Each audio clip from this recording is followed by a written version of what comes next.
Muy buenos días Nakamas y bienvenidos a una nueva review de One Piece. Hoy el capítulo 1065 del manga, el cual si habéis visto un reacción a él, si no lo habéis hecho os dejaré una inscripción por si queréis echarle un ojo. Ya sabréis que me ha parecido bastante correcto. Seguimos teniendo capítulos típicos de inicio de arco. En esta ocasión desafortunadamente no hemos tenido más del enfrentamiento entre Eloy y Kurohige, que entiendo yo que el no habernos mostrado más significa que Oda ya lo deja apartado hasta dentro de un buen tiempo, hasta que nos quiera revelar la resolución que haya habido de esa batalla, pero lo que sí que es cierto es que hemos tenido un final realmente curioso, diría yo, porque digamos que hay una revelación que creo que no se había hecho antes, pero es una revelación que yo creo que casi todo fan de One Piece que estuviese un poquito metido dentro de la comunidad y hubiese visto alguna que otra teoría, más o menos ya se podía llegar a imaginar, porque incluso diría que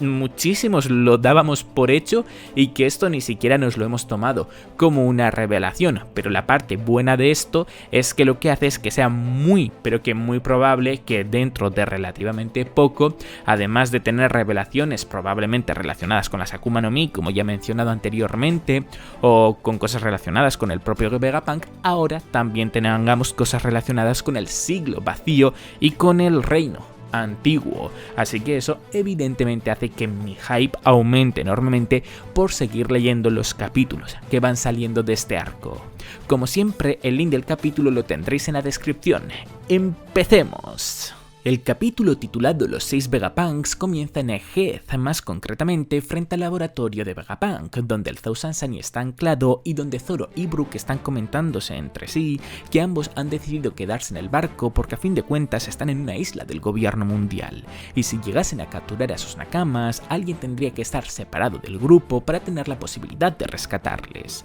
idea que comparten mientras comienzan a beber un té preparado por el propio esqueleto, momento en el que se dan cuenta que Caribou todavía sigue en el barco, quien les roga que por favor no le abandonen en esta isla, que es cierto que les prometió que se marcharía del barco si le dejaban en cualquier lugar lejos de Wano, pero justo este sitio no le vale. Clemencia que Zoro ignora por completo al agradecerle que ayudase a su capitán en el país de los samuráis, pero decirle que se pire, diciéndose para sí mismo en ese momento Caribou mientras llora de miedo que pagarán por esto, que lo jura por su vida. Tras este inicio de capítulo muy introductorio para saber un poco qué pasa con estos dos Mugiwaras, ahora sí nos metemos de lleno en este capítulo al movernos al laboratorio, al cual el grupo más grande de los Mugiwaras está entrando a través de unas escaleras mecánicas que son la primera vez en su vida que ven, y que por ello lleva a que se queden asombrados, pasando Franky a preguntarle a Vegapunk Lilith cómo funcionan y qué energía usan, respondiéndole inmediatamente Punk 02 que la fuente de alimentación de toda la isla es el fuego, añadiendo que el fuego puede ser convertido en todo tipo de energía diferentes, lo que lleva a que Franky asuma que entonces deben de tener muchos recursos naturales, respondiéndole de vuelta una vez más a Lilith que ha estado investigando durante mucho tiempo qué es lo que puede ser quemado para sacar energía, y que ha llegado a la conclusión de que si hubiese algo así como unas llamas que nos extinguiesen, podrían incluso llegar a crear su propio sol, lo que a Franky le parece una auténtica locura. Sin darle tiempo a asumir todos estos datos, Lilith, como si fuese algo normal, atraviesa la puerta del laboratorio, momento en el que Edison le llama mientras los Mugiwaras le piden que abra la puerta, respondiendo simultáneamente a los Mugiwaras con que ignoren lo que sus ojos ven y que simplemente atraviesen la pared, ya Edison que qué es lo que quiere, lo que lleva a que los Mugiwaras se vuelvan a quedar sorprendidos al haber sido capaces de atravesar una pared sin ningún tipo de poder, preguntándose cómo narices funciona, porque además al haberla atravesado, la puerta se ha convertido en una de metal que sí pueden tocar, quedándose con la duda al de repente haber perdido de vista a Lilith, pero antes de entrar en pánico, Vegapunk Edison se presenta a través de unos altavoces y les dice que está encantado con que hayan venido al laboratorio, que ahora simplemente tienen que avanzar recto, lo que los Mugiwaras pasan a hacer mientras vemos alguna interacción graciosa entre ellos hasta que se encuentran con un serafín de Jinbe.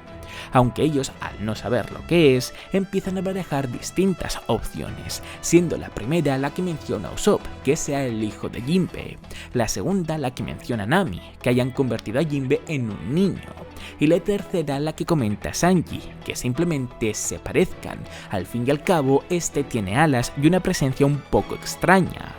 Momento en el que se levanta y pasa a poner una pose de ataque, impresionándose una vez más los Mugiwaras al, aunque parezca un niño, ser tan grande como el propio Jinbe, lo que lleva a que Franky diga que esto le huele muy mal y que hay una cuarta posibilidad, que sea un pacifista. Frase que viene seguida de un rayo de luz que expulsa el serafín de Jinbe a través de la palma de la mano y que causa una explosión que los Mugiwaras consiguen esquivar a duras penas y que les sirve para confirmar que la posibilidad de Franky es la acertada y que por lo tanto les han tendido una trampa.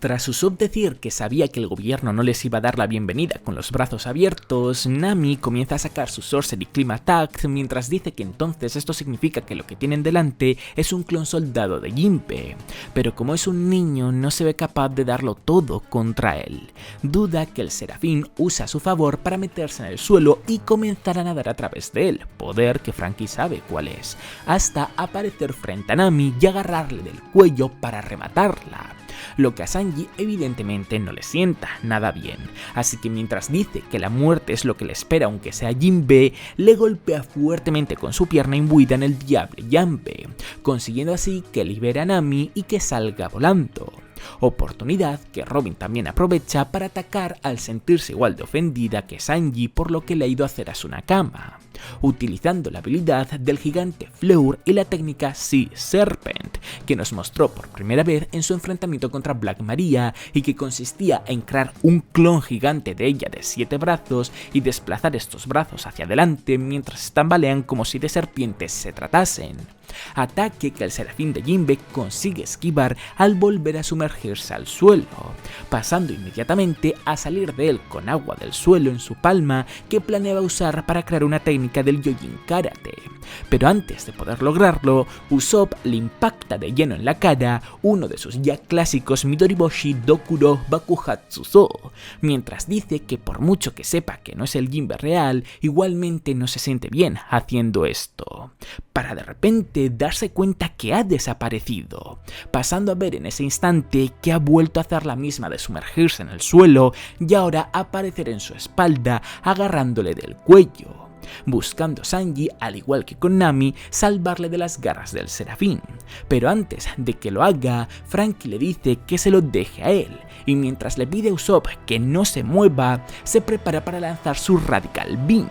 lo que acaba haciendo y lo que acaba causando una gran explosión. Pero sin saber muy bien qué ha ocurrido, Oda nos mueve con Vegapunk Edison, quien, estresado por lo que acaba de ocurrir, se pregunta quién es ese tío que ha lanzado ese rayo láser para, al comprobar que parece ser que nada ha ido mal, ya más aliviado decir que eso ha estado cerca, que los Serafín todavía son niños y que no están listos para los test de láseres. Mostrando ser la representación de la maldad de Vegapunk, Lilith se ofende mucho más por el ataque que Franky le ha lanzado al serafín de Jinbe, argumentando que crear un solo serafín cuesta muchísimo y que como se les vuelva a ocurrir hacer algo así les arrancará la cabeza. Momento en el que Edison se mete de por medio para decir que no hace falta irse tan lejos, cuando de repente se le enciende la bombilla y dice que acaba de ocurrirse un nuevo invento, haciendo honor a ser la representación de la parte pensadora de Vegapunk, así que tras pedirle a Vegapunk Pitágoras, la representación de la sabiduría del científico,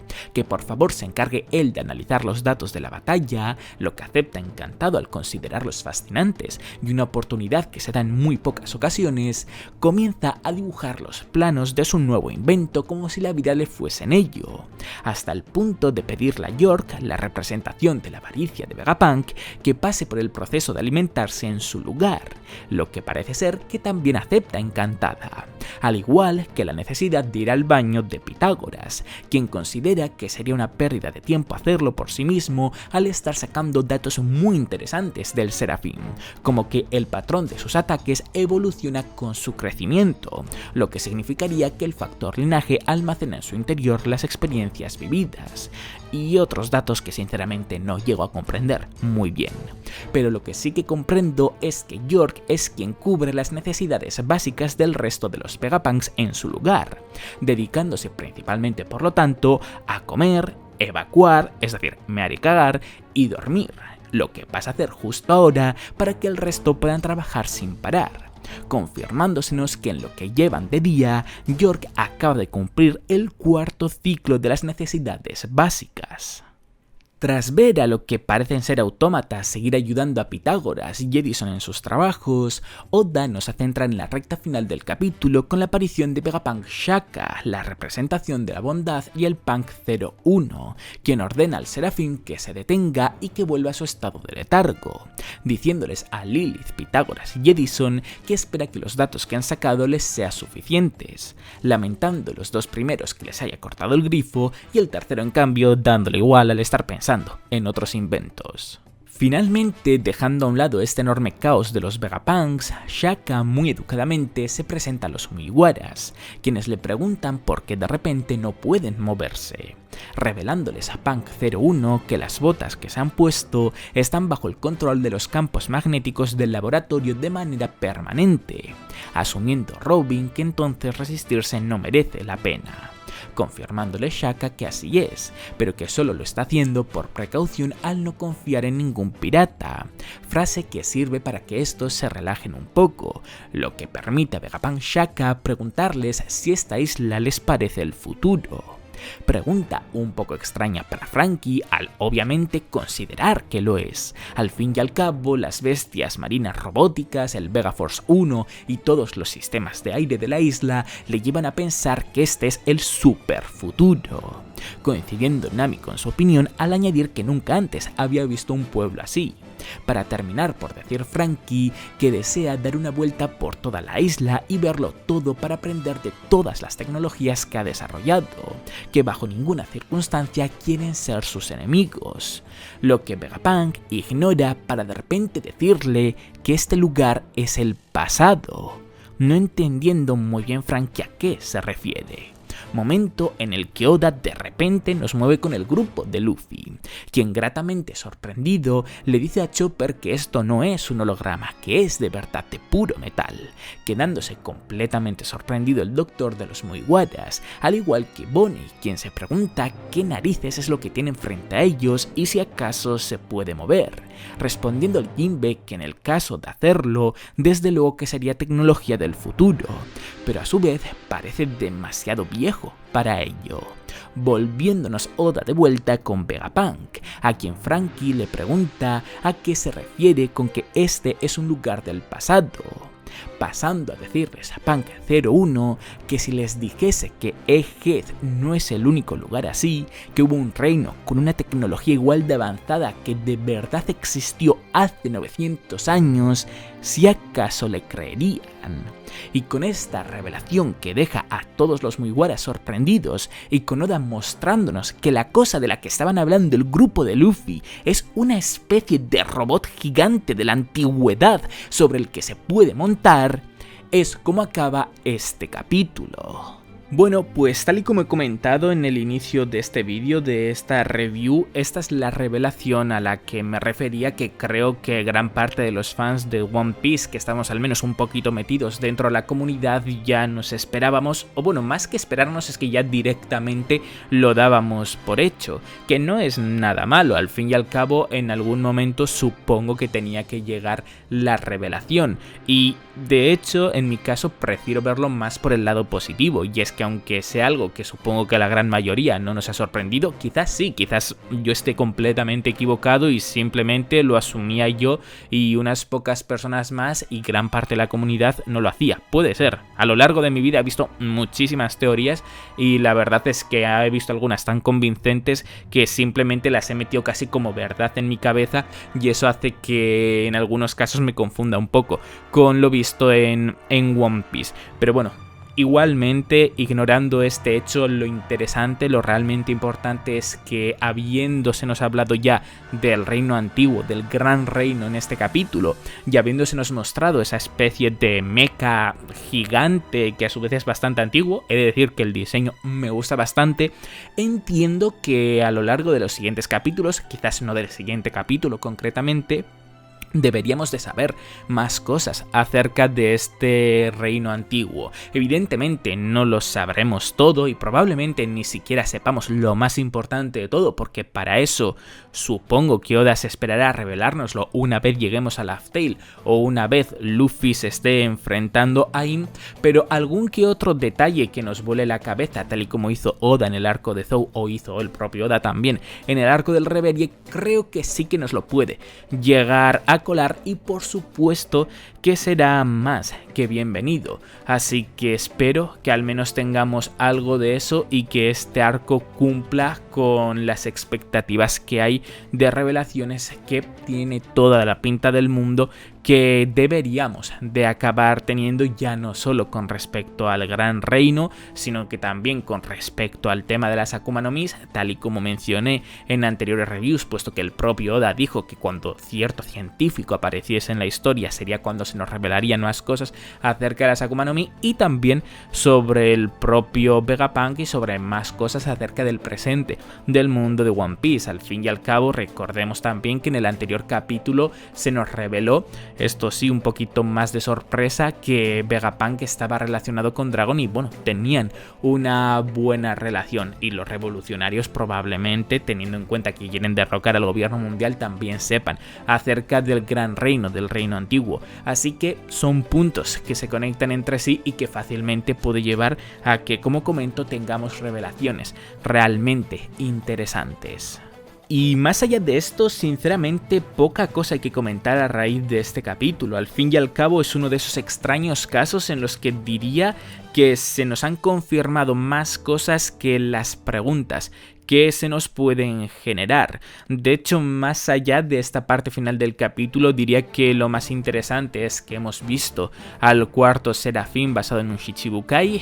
Ya se nos mostró en Amazon Lily a Boa Hancock y a Mihawk. Hace unos pocos capítulos junto al CP0 vimos a Kuma, que por cierto en la reacción de hoy lo he equivocado con Jinbe. Y en este capítulo hemos visto el Serafín de Jinbe, así que ya son 4 de los no muchos más Shichibukais que hayan existido que nosotros al menos hayamos conocido. Sería bastante interesante que nos colasen algún Serafín de un Shichibukai que existiese previamente y que nosotros no lo hubiésemos llegado a conocer para atarlo con algún otro evento de por ahí. Pero bueno, más allá de eso, también en relación a los Serafín hemos visto cómo posee el poder del señor Pink. Si alguien tenía la duda de si era el poder del señor Pink, creo que queda bastante claro en el momento en el que Franky dice que él conoce ese poder, así que definitivamente es el poder de su Akuma no Mi. Que ojo, esto no significa que el señor Pink haya muerto, quizás sí, pero también